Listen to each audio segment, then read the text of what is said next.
Hey, what's going on, my man? It's Johnny King here with another episode of the Becoming Kings podcast. And I am so fortunate to have part two of a dynamic duo, Stephen Fisher, who is the father of Matt Fisher, who I've had on the podcast already. And he lives here in Denver, so he's local to me as well. He's been a counselor since 1992. He's done a lot of amazing things in helping people.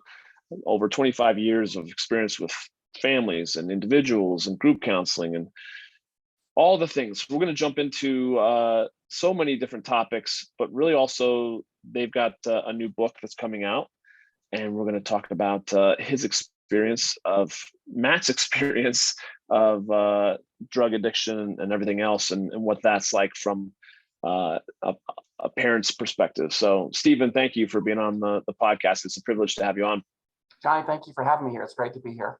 Yeah, it's awesome. It's really, really cool. And I love what you guys are doing, co-authoring a book, which is, by the time we're releasing this, probably like have already been released or it's about to get released, which is kind of fun. But what's you have another book that you've written previously, right? Yes. You said it's called Centerpoint. It's Holding Your Center. Holding your center. There you go. And holding your center is really about learning how to hold your center or hold your presence, or you're being present in the moment rather than letting all the ghosts of your past and all of your programming and all your fear-based thinking from your past run the show. And all these stories we'll talk about today with Matthew and myself, really the basic practice of learning how to stay present in the moment and hold my center in the face of a lot of difficult situations with my son. And also too, taking accountability for the fact that so many times as a parent, I lost my shit, or I didn't hold my center. I wasn't the perfect parent, and that impacted Matthew's growth as well, which all parents have to deal with their own existential guilt that way too. Yeah, and I think that's so valid. Such a resonant idea, because I've talked about it in times past. But even when my mom was sick and soon to be passing back in 2006. I think the hardest thing for any of us to really experience at times is to have someone who's hurting, someone we deeply love, especially if it's a family member or friend, and not be able to do quote unquote anything for them. Absolutely. And yet, to your point, I feel like holding your center, like being a rock, being there, being present, and not losing your shit is all we really can do, right? Yeah, absolutely. So sounds like that's what you not only have written on, but is kind of some of the foundation of what you teach others, which, God, the world needs more of that. That's for sure. Yeah, for sure. And when you're holding your center and you're not in fight or flight, you think better, you make better choices, you handle situations a lot better than once you let your fears take over. Suddenly, it all swirls down the toilet bowl from there. There's many situations with Matthew and I that I was having to try to stay in my thinking brain rather than just letting fight or flight take over, and hopefully handle some situations better because of it. And that's the kind of things that I teach.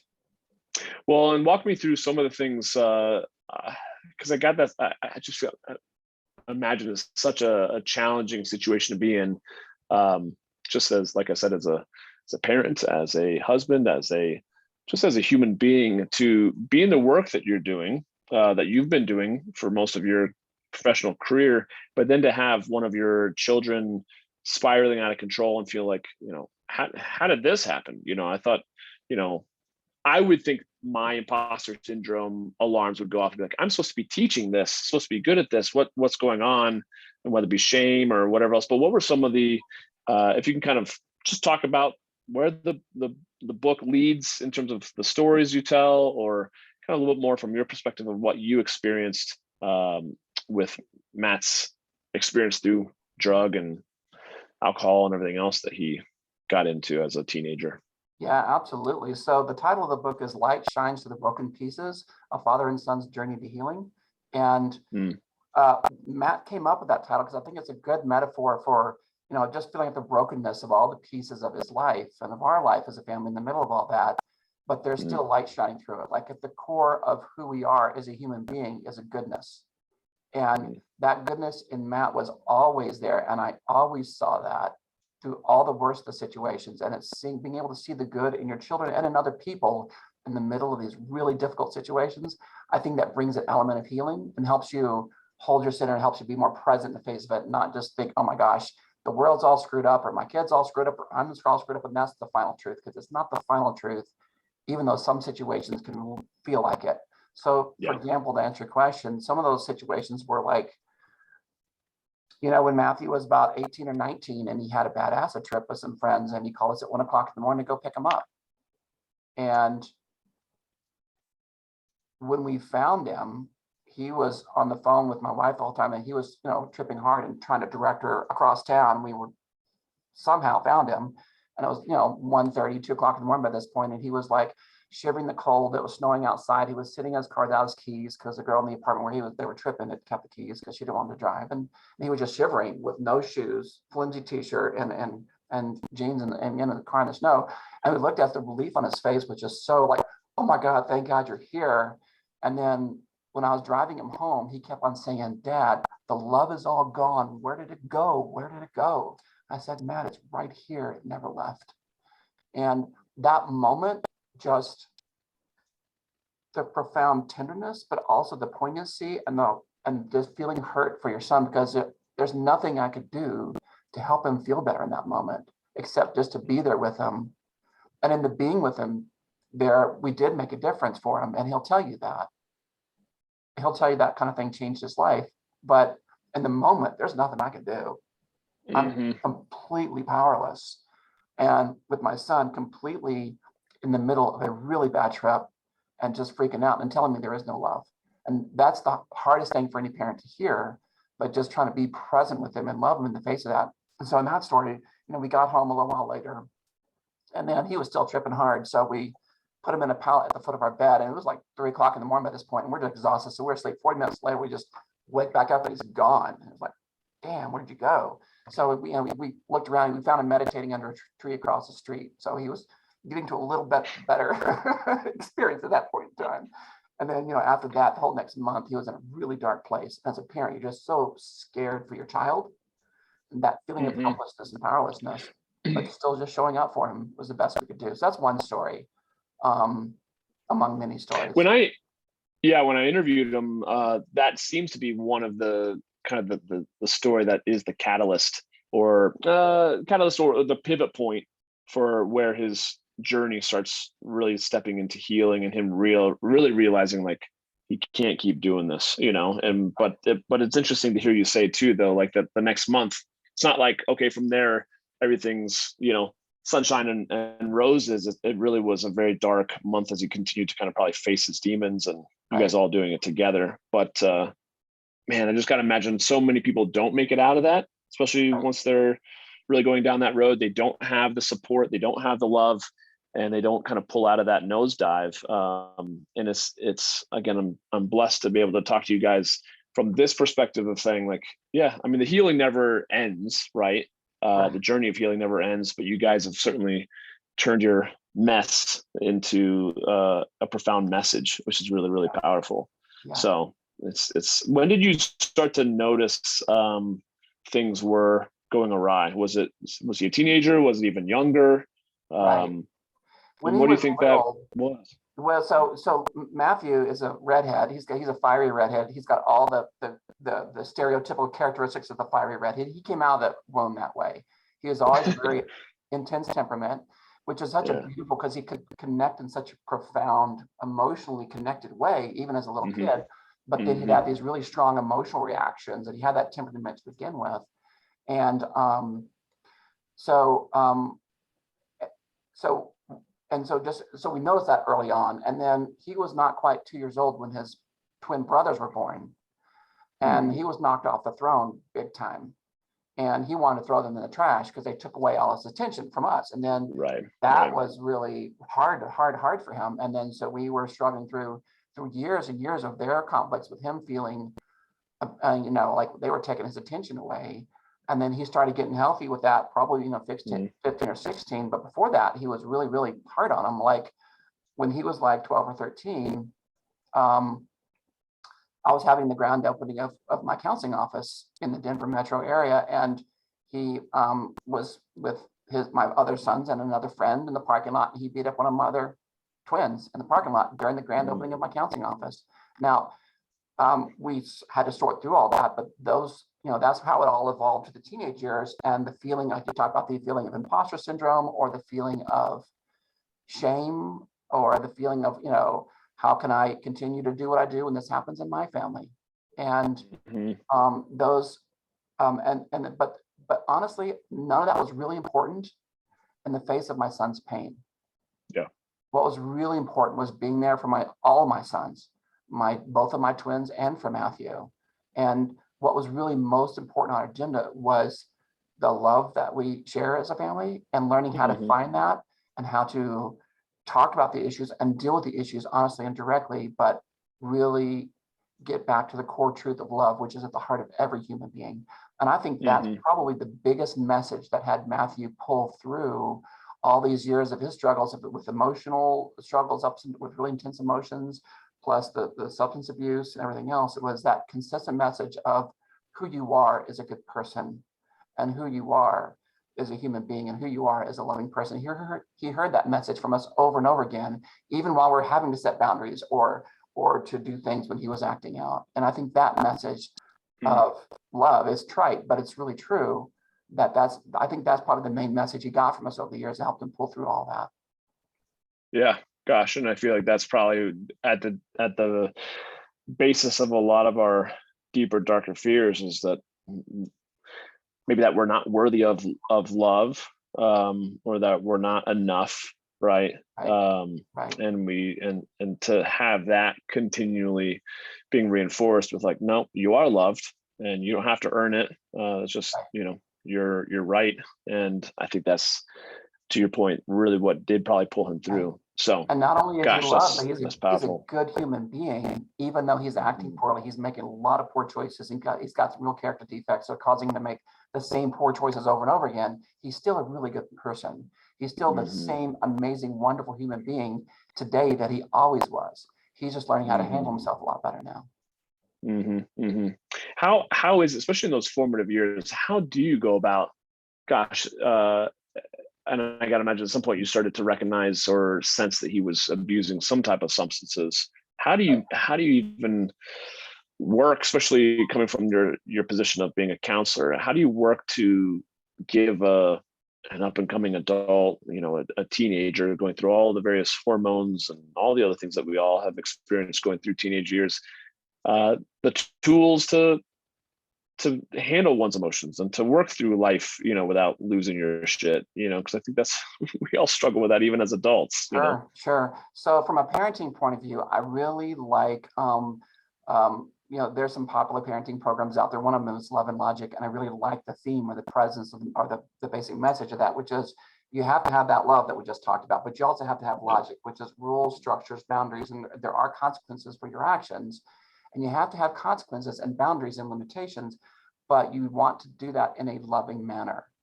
And I think that's where a lot of us as parents, we fall off the wagon, was when we're all upset, we're pissed off because our kid is acting out, and we'll set the boundaries, but we do it in an angry sort of way. Or we may not set boundaries that are strong enough because we're trying to protect our kid too much. And so learning how to have strong and firm boundaries, but do it in a loving way is really important. So another example of when Matthew was a teenager in middle school, I was still around 13 because this was his fire time of going through puberty. He was just on fire during that time, emotionally speaking. And he got in a fight with a kid at school. I mean, we'd heard that this other kid, or he heard from friends that this other kid was picking on other kids. And so his friends, wanted to boost him up to get him to fight this kid. And so it's one of those classic situations behind the lunchroom during the lunch hour, all the kids around yelling, fight, fight, fight. And, my kid hit this other kid a couple of times in the face. And the other kid did not hit my son back. He went straight to the staff. The staff called the school resource officer, the SRO. And because the other kid didn't fight back and my kid did hit him, and the kid was bleeding pretty bad from his face, his nose, and his mouth, they took my son to jail. They took him to the JAC, the Juvenile Assessment Center. He had charges. He got assault charges, and he had to go to court every month for a year. He was on probation for a year. And so on the middle of all that, what his mom and I had to do was to, one, hold the truth of knowing that our son is a good kid. He's a good person.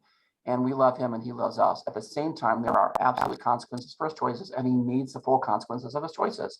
And I was actually grateful for this other family choosing to press charges, because at the time, Matthew was out of our control. We didn't know what to do. And this gave us another external situation that was clearly stronger boundaries than we could set without the legal consequence, because he'd made the choices to get himself to that point. And there was one time where one of his court conditions was he couldn't smoke pot. And we knew he had smoked pot during that time, but he passed the ways, he got away with it. So we were walking into court, and we're sitting in the conference room with our lawyer and with Matthew right before court happens. And I said, Matt, I know you smoked pot. I know you got away with it because you passed the ways. I'm gonna have to tell the judge. I'd rather you tell the judge, but if you don't, I'm going to. How do you want to handle that? So in that situation, I gave him a choice. I delivered the message kindly with empathy. I was letting him know what a great kid he is. I love him, but I'm presenting these very, very strong consequences for his choices.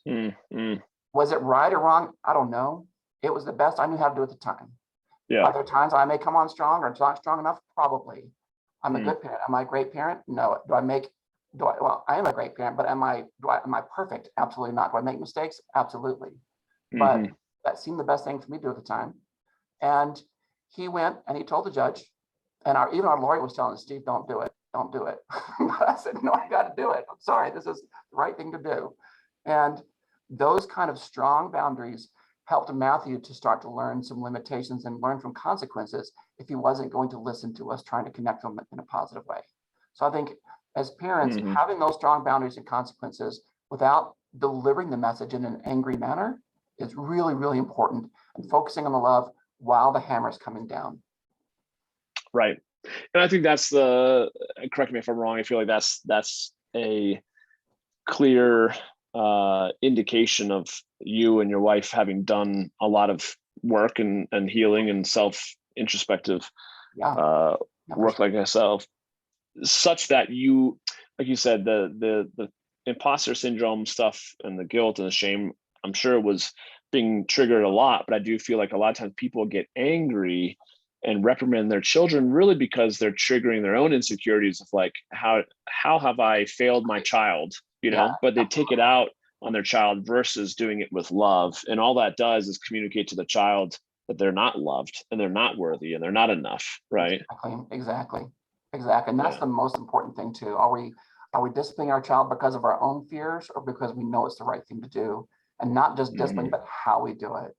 And that's why in that whole situation, the main focus, and the other situation where, he beat his brother up in the parking lot at the grand opening of my counseling office. That was that, and the court situation, probably situations where his mom and I were like feeling the pressure and feeling, judgment from ourselves, from our community, being therapists, and having to focus on what's most important, which is our relationship with our kid and our love for our kid, and doing what we feel is right, regardless of the external circumstances. And that's often a hard choice to make, and you have to do a gut check, and you do have to do, I think, Johnny, what you said about having to do your own inner work is so true. And when I say inner work, what I mean is focusing on really understanding and facing your own fears, your own history of trauma, your own issues that may cause you to act poorly. And or to overreact or underreact, or do it in a fear-based manner rather than doing it from your core truth of love. And when you're doing your own work and you're facing your own fears and having an awareness of your own emotional baggage, then it's so much more possible to act in a healthy way from your best self, from your wiser mind, rather than letting your fight or flight take over and letting your fear run the show. Because if you let your fears take over, you're not going to like where it takes you. Right. But if you can really understand and face and release your fears, then it's possible to connect with that own core truth of love and divinity within yourself. When you can do that, then you'll make better choices in any given situation, regardless, when you're not letting fight or flight take over. Right. And I think that's why I was just excited to have you on and to get your side of the perspective of the story as well, because the whole idea behind the Becoming Kings podcast is really about men becoming the kings or rulers of their own lives, over their own emotions, over their finances, their relationships, all the things that they actually can control versus attempting to control the things that they can't. And whether they're parents or not, whether they plan to have children or they already have some, or they don't, they're going to be in positions of, I mean, just men are in positions of, to lead, whether it be leading themselves, leading others, leading coworkers or people that they're managing. There's always opportunities and things that I think that they can glean from this conversation in a multitude of ways, because it's relevant for leadership and Absolutely. owning one's own center, to go off what you were saying earlier, right? Absolutely. So I think it's I think it's really, really powerful. One thing that I feel like kind of coming around full circle in some sense, sound like things started to kind of you notice even from an early age when the twins were born, Matt was like, what the heck, especially as a 2-year-old, you're just realizing things have changed. You're no longer the center of your parents' lives, right? Yep. But then to have the pendulum swing far to the other side, where all of a sudden Matthew is kind of, out of control in some regards, 12, 13, 14, that sort of thing. And probably so much time and attention was being focused on him from you and your wife.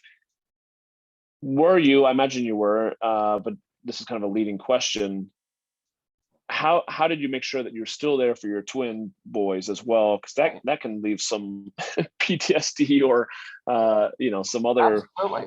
The wake of that can be really tough for them going through a similar stage, right? Yeah. How were you getting into all that and supporting them while Matt was doing his thing?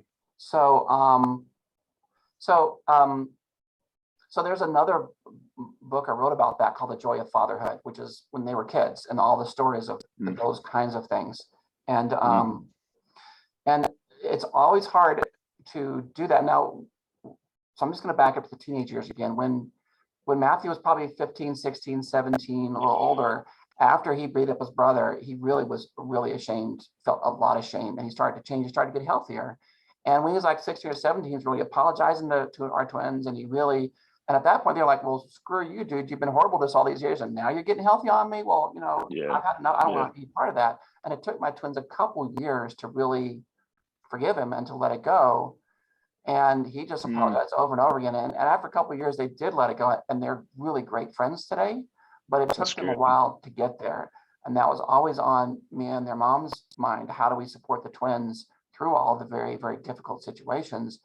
And and especially during those times, just the angst and the heartache of that. So one of my twins teaches out in San Francisco, and I was out visiting him for Thanksgiving. And we had a really long, deep, heartfelt talks. And he really kind of, let me have it pretty hard about how he thought I let him down or not been there because we're so focused on Matthew, or we're so worried about him, or we didn't do, and we second guess ourselves all the time. And what I remember from that conversation most about that conversation was, I said, you know what? I know you felt like in some ways I wasn't there for you back then, but I'm here for you now. And I'm really sorry that that I made mistakes. And no matter what mistakes we make, just taking accountability for it and owning up to your part can still promote healing without requiring the other person to do whatever ownership you think they should take for you. Can be a huge, huge shift and a opening for that. And we got extraordinary relationships with all 3 boys. We have extraordinary kids, but it hasn't been easy. And keeping that flame alive for them and keeping there for them during all those times of years when Matthew was going off was really, really difficult. And we didn't always do the best of it. We just did the best we could. Yeah. Well, you bring up a very relevant topic too, I think, for anyone who's maybe dealing with the support of addict, alcoholic, anything like that. I think it's, I can imagine, and maybe you deal with other people in your account that have been through this. It's like, you support someone, you're there for them, you love them through it, you believe in them, you see the best in them, and then they do get better. But then you're kind of like, well, you know what? I've been trying to keep my shit together for so long. And then there's resentment that builds. And then there's almost like a counter, like resentment, repression, anger, revenge, like, fuck you, like, oh, now you're better. You think life will just go back to perfect. Well, guess what? I need to kind of grieve the fact that I've lost a couple of these years, or however long. How did you work with your sons? How do you work with other patients? How do you work for you and your wife in terms of like, man, now our children are getting healthier, do you see that at all with the twins or with, like I said, people that you work with, where like all of a sudden then it's the one that was healthy and then was holding space and was the rock, and then becomes like they're the child, like, you know what, screw you, now I need my time to release or let that energy come out if they're keeping it in and trying to hold space for someone. Does that make sense? Absolutely, it does. So first and foremost, really listening to my twins and other clients and other people, really listening and understanding their pain without trying to fix it. And that's really key, just holding space. I call it being the empty cup. It's just it's an old Zen koan or metaphor about holding that space without judgment or criticism or trying to fix. And really listening to people's pain without trying to fix it, and acknowledging their pain and acknowledging, yeah, that was hard, and acknowledging where you may have screwed up and not done so well. And there's the importance of nothing. And what I mean is all the somethings we would do in that situation would be some form of an ego trip to try to fix it or to block our own pain out. All the somethings we try to do is all some kind of dysfunctional coping strategy. And if you cannot do all the dysfunctional coping strategies and just be an empty space where you can listen, be non-judgmental, understand, own up to your part of things without trying to get all defensive about it, that right there makes all the difference in the world. And I think that ability to really listen without judgment and without defensiveness is really important. That's what we practice with each other over the years. And with our kids. And what we've watched, what's so gratifying is to see them do that with each other, because we did our best to model that as parents. And through this whole healing process, we've seen them do that with each other because they learned it from us. So even though it got really dark, they were getting the tools from which to work through all this and heal through all this. And knowing that regardless if you feel powerless or unimportant or like you don't matter or not good enough or all these things, those fear-based thinking, those beliefs, I call them core fears. Those core fears don't define you. You are as a human being. And what defines you is your nature as a loving person. All these things, you may make mistakes, but you are not a mistake. You may have character defects, but they don't define your nature. And learning how to love yourself and forgive yourself makes it easier for you to forgive other people too. Right. We are not our past behavior. Right. Those things don't ultimately define us. Now, we do have to have the consequences of our past behavior and choices, but that doesn't mean they had to define your nature. And that's a very big distinction. Yes. Yes. Yes, that's a huge distinction. And I think that's really at the crux of a lot of healing that men need to really hear the truth of. And if it hasn't sunk in yet, hopefully maybe it's sinking in now, and then kind of have to go back and just repair and heal. And like you said, not live in the past of your past mistakes, but stay present in the moment and keep focusing on that, doing the work of the healing. And also too, just as a parent, at times feeling like a complete failure. Here I am, a therapist and a parent, and feeling like I'm failing at both. And learning that those thoughts and those feelings, even if I am getting positive or negative feedback from other people, which I got both, those things ultimately don't define me. And I still have to look within, and I have to look at my own fears and be my own process of understanding and releasing my fear-based thinking so I can act from an authentic core place of honesty and being forthright and loving, and act with integrity from my own inner true north and my own inner compass, rather than trying to fix or placate or dance around some circumstances that my ego doesn't know how to deal with. Yeah, amen to that too. How did you, being that you and your wife both, come from a similar kind of background in education, did you find that it just all the things that all your sons have kind of gone through their teenage years and that sort of thing, did you feel like it made you guys stronger? Did you bring it together? Were there times where it kind of like pushed you guys apart? How did you work on, we've talked about your relationship with Matt, you've talked about the relationship with your twins. How about just your relationship with your wife, and how did that impact your day-to-day marriage and relationship? Yeah, absolutely. So in the long run, it really brought us closer, and it's given us a really kind of an extraordinary level of connection with each other. But that doesn't mean it's easy. And that doesn't mean that there's times we haven't questioned the relationship, we haven't questioned each other, or we have had our own patterns or cycles of conflict. That's what I call them. I call them cycles of conflict or patterns of conflict that repeat themselves over and over again in relationships. And we've certainly had all those situations that those patterns that these struggles with Matthew and their whole lives have called into question. But over and over again, our cycle of conflict has been it's been a spiritual practice of learning how to own my shit instead of blaming the other person. Because the problem in relationships, the problem is not you and the problem is not the other person. The problem is the blame game and how we communicate in a blaming or critical manner, or even blame ourselves, which is the same ball of wax. And so learning how to own your part and communicate your real thoughts and feelings without avoiding conflict, but without playing the blame game and going after the other person, make them the problem. That right there is a process of growth that is truly a spiritual discipline as powerful as any I've ever come across. And I can say I'm a much healthier, much more centered, much more clear human being today through having to work out these issues with my sons, with my wife, with my friends and family. And I'm very, very grateful for this process, but that doesn't mean it's been easy. So when we first got married, I'm always the type that crosses the boundaries. I want to go for the core truth. I want to be honest, be authentic. I want to kind of go for it.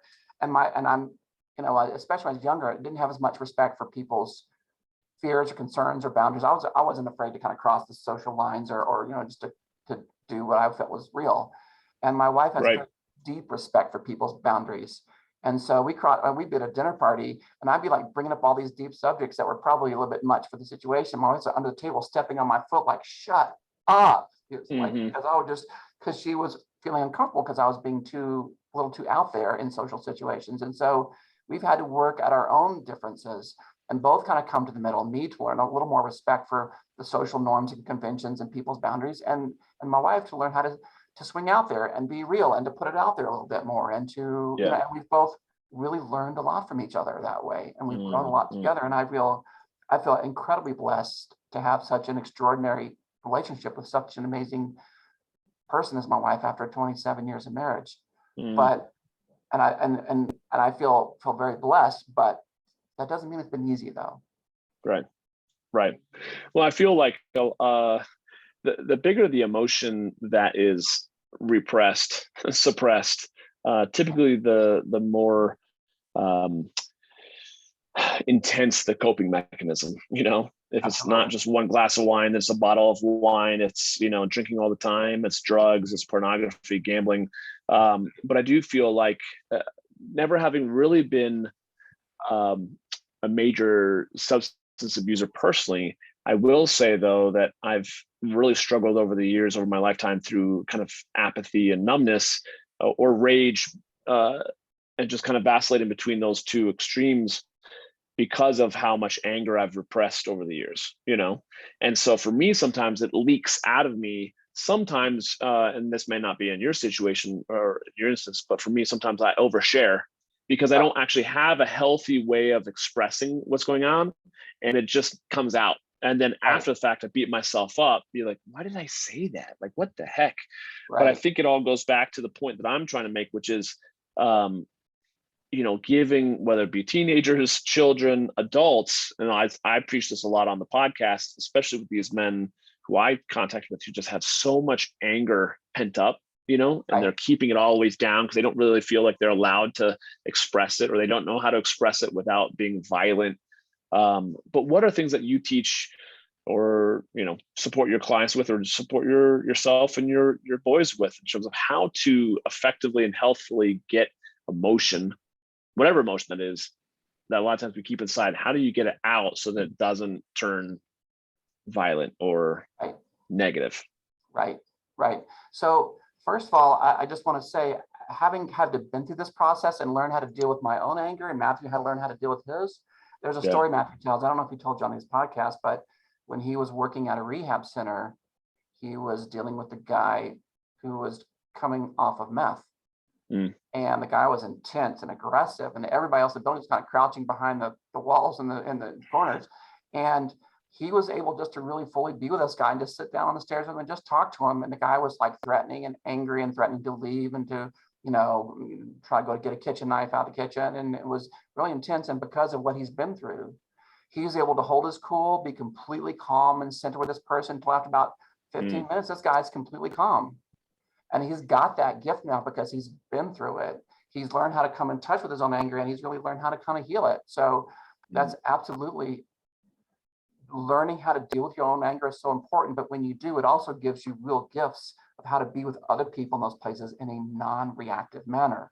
Now that's the trick right there, is learning how to be with other people's emotion and stay what I call the empty cup, or stay in that non-reactive, calm, clear, centered and present, non-judgmental place.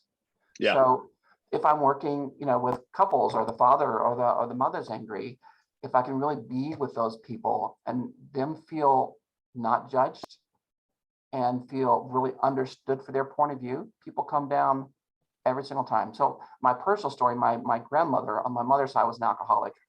The doctor told her it was either going to be your lungs or liver, because she was a chain smoker, and the liver got her, but she would hide the bottles and all that kind of stuff. And then my mom had a lot of anger as well. And so I grew up alone with my own anger, which I worked really hard on as a father, as a husband, as a therapist, to try to deal with. And I could see when Matthew's on his anger, I could see him acting out mine and having to deal with all that stuff. Now, did I ever cross the line with him? No. Was that perfect? No. But there's times like when Matthew was 13, and again, the 13-year-old, he was in that fire time. That was a crazy time in his life. And I was telling him he had to go back and vacuum because he'd done a poor job of vacuuming downstairs. He just punched me in the face. Didn't see it coming. I was shocked, and I was surprised. I was just so incredibly sad that it would come to this. I just never thought that was going to happen. So I did not hit him back, thank God. But he did have to have consequences and things like that. But he cut his hand here, and so I had to take him to get stitches because I had a cut here in my jaw, but it wasn't bad. And so there's a couple hours later, we're in the ER with the doctor sewing my son's hand up, and he asked what happened. So I said, well, he hit me in the face. And so I saw the doctor look at his hand, he looked at my face, he looked all over Matthew to see if there was any other marks or bruises, because he's a mandated reporter. If I had hit Matthew back, he would have had to call the human services on me. I was really, glad I didn't do that. And, Matthew says like that, situations like that, whereas I taught him the value of non-aggressive approach to conflict. But that doesn't mean I didn't have my own anger and that we all have to deal with, but it's learning how to forgive yourself and how to understand your own fears that may cause you to act out. Like my own fears of feeling powerless with my own mother, or feeling not good enough, or feeling shame that I would react to with anger, that are the places of source of shame for me. Learning how to forgive myself and to hold myself to a better standard, even in difficult situations, to where when I see my son acting out the anger that he's probably picked up, at least partially from me, I have to own accountability for my part of that, and not just play the blame game and make him out to be the scapegoat. And for us all to own our part and to hold him accountable for his anger, but to do it in a loving way where I'm not hitting him back, but he hits me back, but he still has to have the consequences of his choices.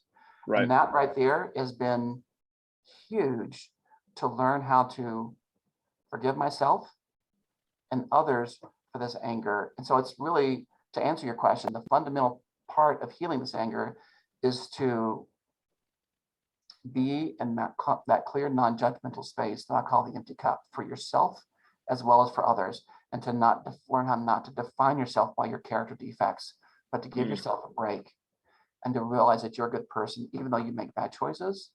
And even though you have character defects that cause you to make the same bad choices over and over again, you're still a human being. And you still can work to hold yourself to a higher standard, but don't do it out of guilt and shame, but do it because you know you're a good person, even though you just screwed up.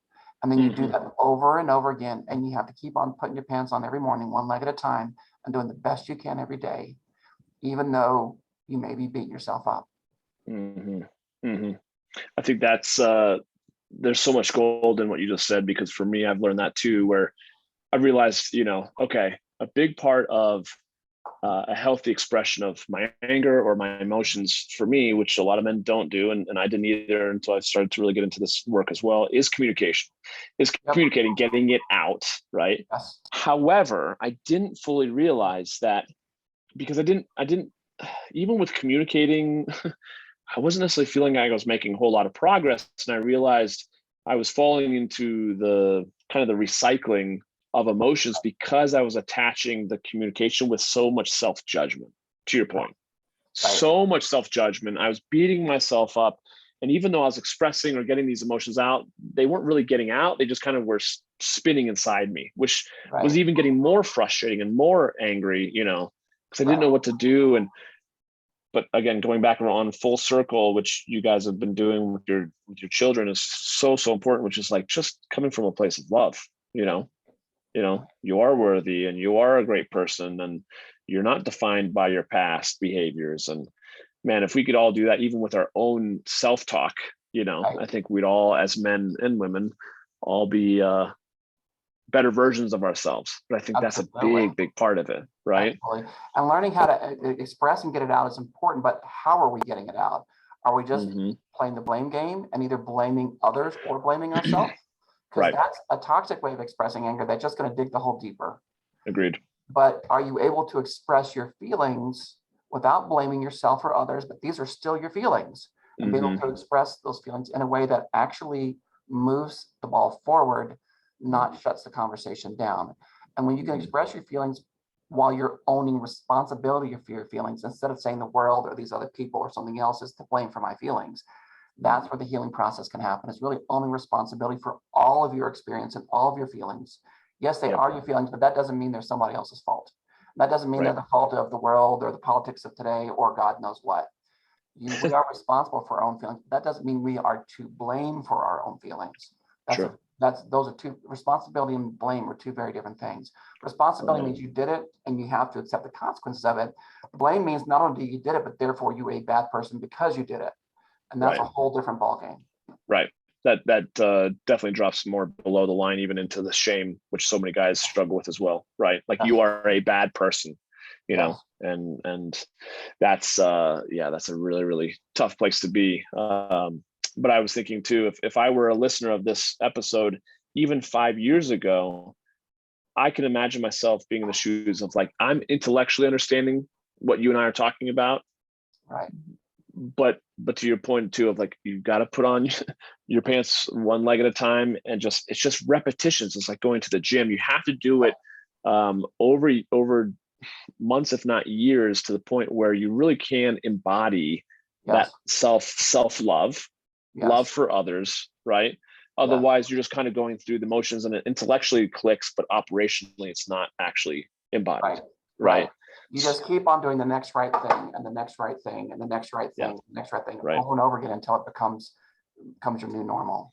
And that's hard to do when all your fears and all the programming of your past and your ego conditioning is telling you to do something else. And if you can really be thoughtful and careful of checking out into your old coping strategies and just really being present in the moment and respond to the needs of the current situation rather than letting the ghosts of your past run the show, then that takes you in a healing direction. Yeah, it takes not to dissuade you guys from doing the work. It just takes time, and you have to realize it's a marathon, or it's an ultra marathon, or it's a lifetime marathon. It's just as long as you're making progress.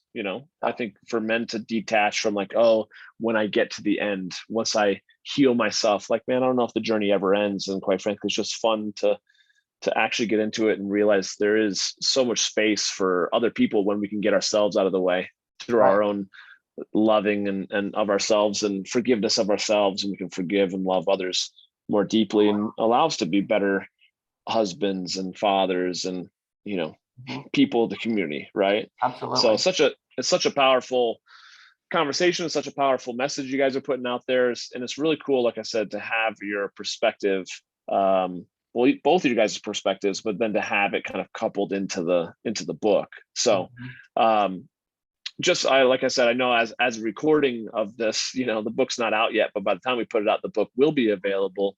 What is it, let's say, an overarching message that you hope people receive from reading the book? What might that be? Sure. So number one, it's okay. And if it's not okay, then the story's not done yet. And just know that you keep on continuing to try to be the best version of you and to try to look to your better nature and understand and keep on releasing, and use every experience you have as an opportunity for growth rather than as a reason to blame yourself. Your past, your character defects, your problems, the things you've done wrong ultimately do not define you. Who you are as a good person. And learning to act from your inner nature of your own inner goodness is what helps you continue to grow.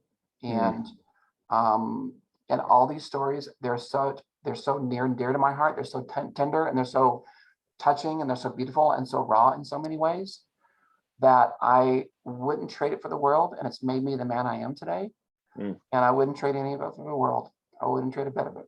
So that's awesome. And to have the extraordinary son that I have, and all three of my sons, I wouldn't trade any of it for the world. And so I feel extraordinarily blessed to be here. And I thank you for taking the time for us to talk today. Oh gosh, absolutely. And I, knock on wood, I don't have kids yet, but I can only hope to be as blessed to have some little ones in the future, boys and girls, we'll see, and to be, a better father and husband to my future wife, and just in regards to, or as a result of having these type of conversations with men who are walking the talk. So I so much appreciate your time and you sharing your journey. And like I said, I'll put into the show notes here when I post where guys can link straight to the book. But if they're not able to click on the link, is there a place, a website they can go, Amazon? Where do you think they can find the book to purchase? Right. So it will be on Amazon. It'll also probably be on my own website. My own website is centerpointfs.org, and it'll be on there.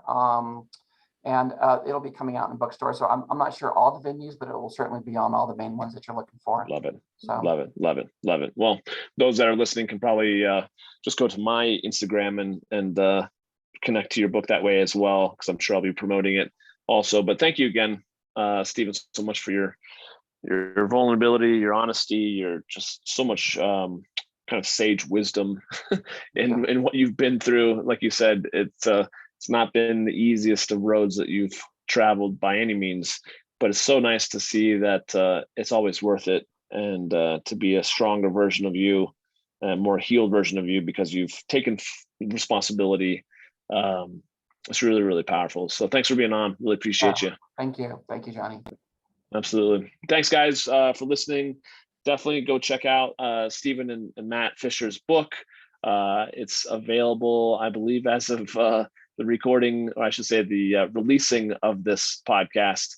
And again, it is available for you when you think it's the right time. And it's called Light Shines Through the Broken Pieces, A Father and Son's Journey to Healing. Thank you again, Stephen. Thank you guys for listening. We'll catch up with you guys on the next episode of the Becoming Kings podcast. Take care.